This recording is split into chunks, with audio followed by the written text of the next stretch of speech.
et pour le ESPA, j'ai deux mouvements. Hein. Voilà, NRP, ESPA, chers camarades. La nouvelle révolution panafricaine. Et puis le ESPA, c'est la sauvegarde patriotique africaine, chers camarades.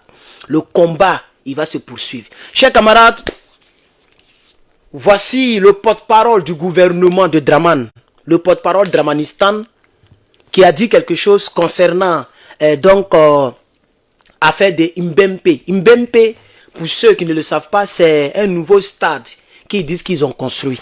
En réalité, c'est un trou qu'ils ont creusé et ils ont mis goudron, ils ont mis, comment on appelle ça, ils ont mis le truc artificiel là, comment on appelle ça, les gazons artificiels, ils disent qu'ils ont construit stade. Ils ne savent pas que un stade là, il y a une manière de faire ça pour ne pas que l'eau puisse rester. Il ne faut pas que ça soit trop rond. Mais ils sont tellement pressés pour qu'on dise que c'est eux qui réalisent. Ils réalisent dans la précipitation et ils fabriquent. Tout ce qu'ils font, ça ne réussit jamais. Depuis, des pays sont en train de construire le stade. Vous avez déjà vu un stade où il n'y a plus dedans. Les gens, on peut même mettre bateau dedans pour rouler. Tu as déjà vu ça? Tous les pays, même au Niger, il y a un stade. Au Niger, il y a un stade. Tu as déjà vu un stade où il y a l'eau jusqu'à on peut nager dedans. Parce que vous êtes pressés. Vous voulez dire aux gens que vous avez tué les gens, c'est pour construire le pays. C'est pourquoi c'est vos goudrons qui se cassent toujours. Depuis le monde, c'est toujours vos goudrons qui se décollent. C'est vos stades qui est rempli d'eau. On ne comprend même pas ce qui... Vous n'êtes pas bénis du ciel. Vous avez tué des milliers de personnes pour venir au pouvoir, chers camarades. Alors, c'est même pas ça qui m'intéresse, parce que les Ivoiriens, ça ne les intéresse pas. Mais c'est ce qu'il a dit là qui m'intéresse, chers camarades. On va lire ça. J'ai la vidéo, on m'a envoyé la vidéo, mais j'ai préféré chercher le contenu. Parce que je n'ai pas envie de faire jouer sa vidéo. Donc, on va lire le contenu. Regardez ici, chers camarades. Regardez. Affaire d'Imbempe. Voilà ce qu'il dit. Hein. Lisez très bien avec moi. On ne peut pas couper des têtes à cause d'un problème naturel. Je reprends. On ne peut pas couper des têtes à cause d'un problème naturel. J'ai envie de reprendre pour une troisième fois, pour faire comme les Maïgas du Mali. On ne peut pas couper des têtes à cause d'un problème naturel, d'un phénomène naturel. C'était une pluie exceptionnelle. On ne peut donc pas sanctionner quelqu'un pour ça. Alors, quand je fais la lecture grammaticale, hein, comment on appelle ça au primaire même? Analyse logique, je crois que c'est ça, non? Analyse logique. Regardez la première phrase. On ne peut pas couper des têtes à cause d'un phénomène naturel. Et regardez la dernière phrase. On ne peut pas sanctionner quelqu'un pour ça. Pourquoi? À cause de la pluie qui est exceptionnelle. Donc ça veut dire, eux, ils ont l'habitude de couper des têtes lorsque quelqu'un mérite des sanctions. Souvent là, chers camarades, quand tu es pédé là, naturellement ça se sent. Ça devait être ta seconde nature. Je ne sais pas si tu comprends un peu. Je vous dis la vérité, hein. Tu peux faire semblant pour cacher quelque chose. Mais quand ça est dans ton sang et dans votre manière de faire là, ça va ressortir. Vous voyez, pourquoi il a mis couper des têtes? Mais la même portion de phrase, on ne peut pas couper des têtes. Si tu mets RDR et puis tu mets couper tête, tu vas voir tête de quelqu'un. On va faire l'expérience tout à l'heure. On va aller sur Goulougoul, chers camarades. On est sur Goulougoul, chers camarades. N'est-ce pas? Je vais mettre RDR et puis je vais mettre couper tête. Si ce n'est pas sorti, c'est que peut-être comme ici aux États-Unis, ce n'est pas sorti. Je vais mettre RDR. RDR, mais comme ici, il y a trop de RDR peut-être, je vais mettre RDR, RHDP. Parce que ma tablette, elle est considérée comme tablette américaine. Donc RHDP, couper tête. Et voici quelque chose peut sortir. Je vois si quelque chose peut sortir, chers camarades. Voilà. Je vois si quelque chose peut sortir. Je vois ici les trucs de RDR. Mais on ne montre pas tous un Kofi, chers camarades. Voilà. Je vais retourner pour continuer mon propos. Pourquoi il dit qu'on ne peut pas couper des têtes à cause d'une pluie exceptionnelle? On ne peut pas donc les sanctionner. Ça veut dire c'est ce que vous êtes. Pour sanctionner, il faut couper les têtes. Vous avez coupé la tête de tous ces Kofi. Aujourd'hui, je vous parle, il est mort, monsieur le porte-parole. Et c'est la même erreur naturelle. C'est-à-dire c'est naturel chez vous. De la manière que la pluie est un phénomène naturel, c'est comme ça, vous, affaire de sanguinaire, là, c'est naturel. Affaire d'être injuste, vous êtes toujours du mauvais côté de l'histoire. On a vu Adjoumani qui a dit ici, on n'a pas peur comment il a dit ça même, comme il a dit ça là même, d'enrôler des étrangers pour constituer notre électoral. Il a dit ça il y a longtemps, mais tout près là. Tout près là. Lorsque la dame là, l'avocate de M. Gbagbo, c'est son avocate je crois, lorsque elle a fait des recherches, On a vu des femmes qui ont 500 enfants. Une seule femme, hein, elle a accouché 500 enfants. C'est impossible. On a vu des papas qui ont 1000 enfants. Pourquoi? Parce qu'ils ont dupliqué. Ils ont pris des gens partout. Et même les soi-disant juristes. Il est venu sur un plateau télé pour dire non, ici c'est la CEI, c'est pas la mairie où on fait des extraits de naissance. Ça veut dire qu'ils ne vérifient pas, tu es venu avec quel extrait. Si tu as un extrait, tu viens, tu t'enrôles. On a vu des choses extraordinaires ici, chers camarades. Encore, on a vu, comment il s'appelle, le directoire, ou bien quoi là. Lui il a un visage compliqué, une tête vraiment dangereuse. Comment il s'appelle là même? Le gars là, il dit, on est fier d'être appelé à dos moutons. Et puis les salopards les acclament. Vous voyez? Donc, chers camarades, je voudrais dire au porte-parole, ce que vous avez dit, c'est une révélation de ce que vous êtes en Côte d'Ivoire. Moi, qui suis ici, est-ce que j'ai déjà fait du mal au gouvernement de Dramane? Est-ce que vous m'avez déjà attrapé, comploté contre le gouvernement pour faire coup d'État? Est-ce que vous m'avez déjà... Qu'est-ce que j'ai fait concrètement concernant le gouvernement Dramane? Je n'ai jamais attaqué qui que ce soit. Je n'ai jamais dragué Fantagbe. Je n'ai jamais frappé à la porte de Dramane pour qu'il me donne l'argent. Je n'ai jamais volé une seule personne dans votre gouvernement. Je n'ai jamais fait tentative de coup d'État. Je n'ai pas enfreint à vos lois là-bas. Mais parce que je critique, je vous critique, je ne peux pas rentrer dans mon pays. Parce que je vous ai critiqué une fois, 2 fois, 3 fois, je ne peux pas rentrer. Vous ne l'avez pas dit. Vous ne l'avez pas... Je vais dire, si on va en justice, vous pourrez peut-être avoir raison. Vous allez dire, mais qu'est-ce qui prouve qu'on a dit qu'il ne peut pas rentrer? Mais ça dépend de ce que vous faites aux autres qui rentrent. Ça dépend de ce que vous faites aux autres qui vous critiquent. Même le monsieur qui était zélé pour vous, il a fait cercueil, il a mis Gbagbo dedans. Tellement il était zélé. Il est en train de croupir en prison. Le gars de Soro Guillaume là, il est en train de mourir en prison. Mais c'était votre gars. Il a fait rébellion pour vous. C'est pas fini. Le colonel Abdoulaye quelque chose, qui faisait des vidéos en France. Il est passé par les pays à côté. Il est rentré, vous l'avez traqué, vous l'avez arrêté. On n'entend même plus parler de lui. On ne sait pas s'il vit, s'il est mort. Soro Guillaume, pire. Soro Guillaume, le plus maudit de tous les Ivoiriens du monde entier. Soro Guillaume. Mais il vous a donné toute sa jeunesse, comme souvent il le dit. Il a écrit un livre sur la rébellion. Il a dit des choses qu'il ne pourra pas expliquer aux Ivoiriens jusqu'à sa mort. C'est fini, sa vie est hypothéquée. Il a l'argent, mais sa vie est hypothéquée. Il n'aura plus la dignité qu'un être humain doit avoir vis-à-vis de son peuple. C'est fini ça. Lui-même il le sait.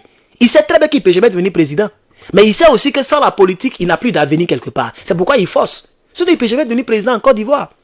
Donc votre venue au pouvoir, regardez à côté de la mosquée, quand j'ai regardé la mosquée, la grande mosquée qui a été créée en face de la base militaire au Niger, dont nous avons été aussi l'initiateur d'idées, il faut le dire fièrement. Ceux qui disent que non, tu es orgueilleux, tu te lances des fleurs, ceux qui mettent les étoiles là, vos mots dits, je vous bloqué tout à l'heure, je vous ai dit, vos mots dits, j'ai épinglé un message, vous n'avez pas lu ça, hein.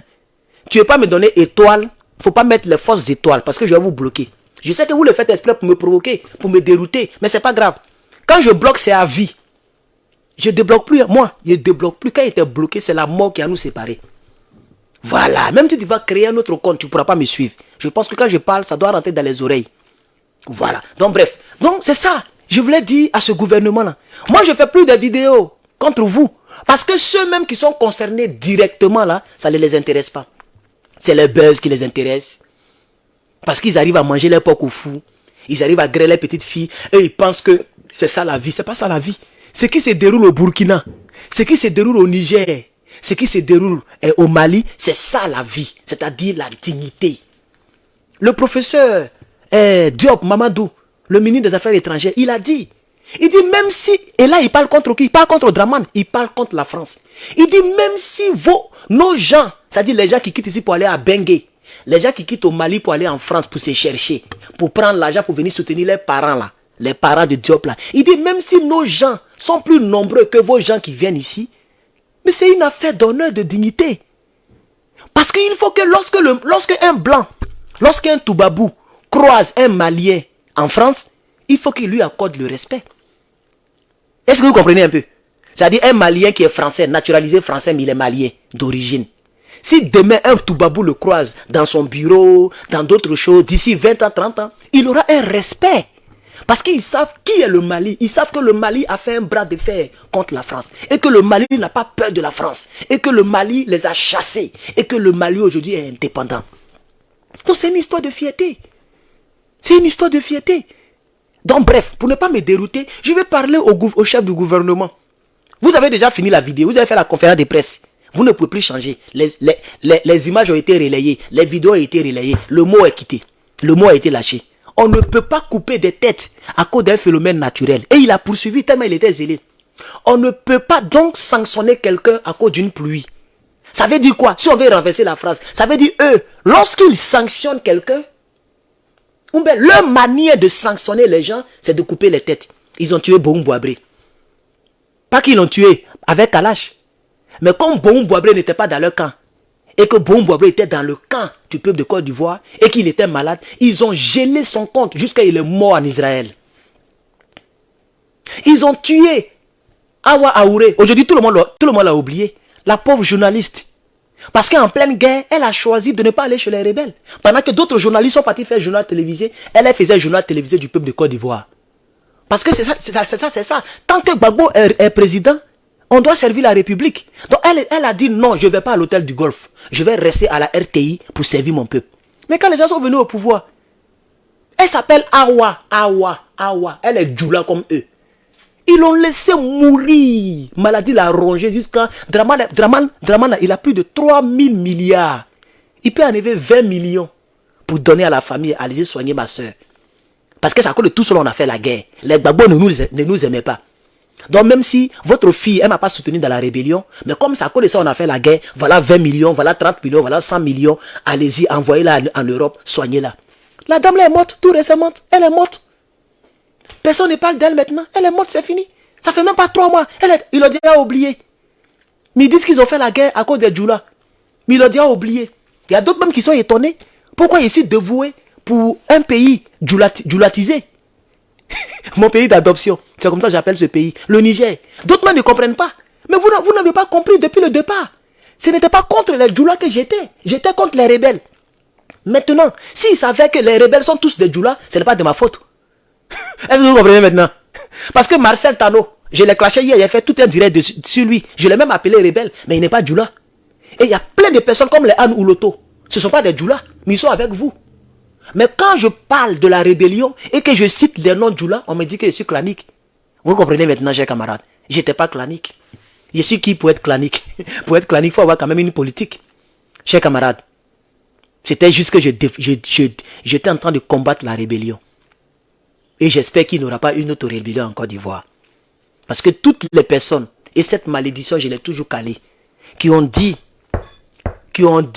tout le temps que non, c'est quelle affaire on n'oublie pas. C'est quelle affaire qui ne passe pas. Le jour qu'il y aura une rébellion, c'est vos parents qui vont mourir un à un. Et moi je l'ai dit, moi, ma famille, aucune personne n'est décédée dans la rébellion. Mieux, avant la rébellion, jusqu'à ce jour, aucune personne n'est décédée, même naturellement. Même mort naturelle.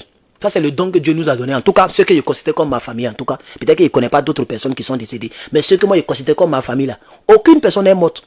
Ni dans la rébellion, ni naturellement. On est tous encore vivants. Avant, pendant et aujourd'hui. S'il doit y avoir une rébellion, c'est vos parents qui vont tuer. Et ça, je l'ai toujours dit. Et aujourd'hui, j'ai abandonné le combat de Côte d'Ivoire parce que ça ne m'intéresse plus du tout. Mais je fais cette vidéo pour dire à ce monsieur-là, qui est le... Je ne vais pas le montrer, je ne vais pas faire jouer sa voix ici. Hein. Ah non, là, je ne vais pas quand même salir ma page. Ça, c'est une page très sérieuse. Bientôt même, je vais la certifier. Voilà. C'est vrai que je ne voulais pas payer l'argent là, mais je vais voir si c'est pas trop. Je vais certifier la page comme ça pour que le décor soit joli. Je vais mettre le truc bleu là. C'est de ça qui se fait ici aux États-Unis. Ça ne marche pas dans les autres pays, mais ça marche ici. Voilà. Tu es public, tu n'es pas public, tu peux certifier ton compte ici aux États-Unis. Voilà, c'est ici seulement ça marche pour l'instant. Donc je crois que je vais voir si mon utilisation là ça donne quelque chose de bon. Je vais prendre son nom pour payer le bleu là. Et puis le truc bleu sera là, comme ça la page sera jolie. C'est une page très sérieuse. Très sérieuse. Voilà, donc je ne vais pas faire écouter la voix, le son de sa voix dans le direct. Mais il a eu à dire quelque chose. On ne peut pas couper des têtes à cause d'un phénomène naturel. C'était une pluie exceptionnelle. Quelle exceptionnelle? C'était une pluie, point. Elle vous a surpris. Vous ne vous attendez pas. Et vous ne saviez même pas que votre stade est mal construit. Après, maintenant, vous allez envoyer des caterpillars pour rendre ça bien plat. Et pour faire de sorte que c'est les bordures là qui doivent être arrondis. Comme les téléphones Samsung Edge. Edge qui veut dire la bordure. Ou le bord. Edge. C'est ça qu'on arrondit un peu. Comme ça, quand il pleut là, ça peut partir comme ça pour faire truc. Mais vous avez fait tout. Vous dites que vous avez fait stade. Maintenant, il pleut, c'est devenu bas-fond. Vous êtes fâché. Pourquoi vous êtes fâché? Vous voyez, vous critiquez les gens, mais vous n'aimez pas les critiques. Jusqu'à c'est le chef de porte-parole du gouvernement qui sort pour parler du stade. Vous n'avez pas honte? Ça, c'est un gouvernement sérieux, ça là. C'est comme si vous faites clash. Vous avez répondu à tous ceux qui ont fait des vidéos sur vous. Parce que moi, je n'ai pas fait des vidéos sur le stade. Mais plein ont fait des vidéos. Plein de cyberactivistes pour se moquer de vous. Vous voyez? Parce que tout ce que vous faites, ça ne réussit pas. Malgré tout ce que vous faites là, il y a au moins 15 millions d'Ivoiriens qui ne vous aiment pas. 15 millions sur les 25 millions. Au moins 15 millions n'ont pas votre amour. Quel que soit ce que vous avez fait, vous allez faire. Parce qu'on sait comment vous êtes venu au pouvoir. Imaginez-vous 3000 personnes. Imaginez-vous 3000 personnes. On vous les montre. C'est-à-dire on montre 3000 cadavres. Toi, tu me regardes, tu ne pourras plus dormir. Et ça, c'est d'après Bani. C'est Bani qui a donné ce nombre. Sinon, ce n'est pas le vrai nombre. On sait que Gbagbo l'a dit plusieurs fois. C'est beaucoup plus que ça. Il faut multiplier peut-être par 10. Il y a eu plus de 30 000 morts. Parce que d'après Bani, ils disent qu'ils ont compté les cadavres. Ils ont compté 3 000. Mais et les forces communes? Et les génocides, ils ont creusé des gros trous pour verser les gens là-bas. La forêt du Banco. Et si la forêt pouvait parler, combien de trous, de gros trous ils ont creusé là-bas pour verser les cadavres des Ivoiriens là-bas. Chers camarades, votre venue au pouvoir a coûté la vie à des millions de personnes. Pourquoi je dis millions? Parce que dans les 3000, c'est des chefs de famille que vous avez tués. Et la plupart sont des jeunes. Beaucoup n'ont pas fait d'enfants. Parce qu'en Côte d'Ivoire, le gars même, il ne mange même pas. Ses femmes, il va engrosser.